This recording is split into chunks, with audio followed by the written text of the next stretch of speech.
এবার কাবার প্রাঙ্গণে দেখা গেল ভাইরাল শিশু সুনামগঞ্জের সেই রিফাতকে। তার মিষ্টি মধুর কণ্ঠে শোনা গেল পবিত্র ধ্বনি, লাব্বাইক আল্লাহুম্মা লাব্বাইক।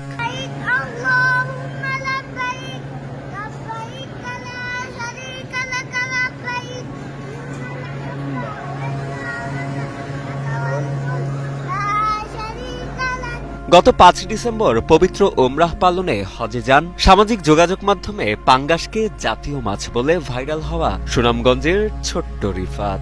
হজযাত্রায় তার সাথে আছেন শিক্ষক কারি আব্দুল কুদ্দুস সহ মোট ৬ জন।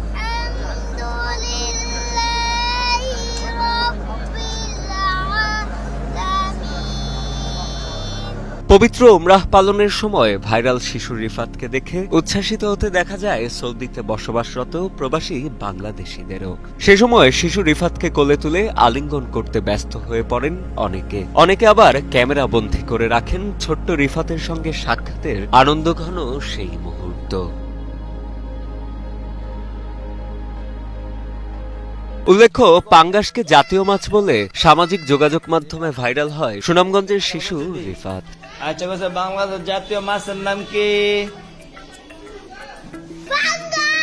ডিবিসি নিউজে ছোট্ট রিফাতকে নিয়ে প্রতিবেদন প্রচারিত হলে তার সরলতায় মুগ্ধ হন দেশবাসী। পরবর্তীতে সেই ভিডিও সৌদি প্রবাসী চাঁদপুরের শাহজাহান মিয়ার নজরে এলে শিশু রিফাত তার মাদ্রাসার শিক্ষক ও এলাকার কয়েকজনকে পবিত্র ওমরাহ হজ করানোর ইচ্ছা পোষণ করেন তিনি। এরপর পাসপোর্ট ও যাবতীয় আনুষ্ঠানিকতা সম্পন্ন করে গত ৩রা ডিসেম্বর রাতে সৌদির উদ্দেশ্যে দেশ ছাড়েন শিশু রিফাত ও তার সফর সঙ্গীরা। সৌদিতে গিয়ে ৮ দিন পবিত্র মক্কায় অবস্থানের পর ১২ই ডিসেম্বর মদিনায় পৌঁছান তারা।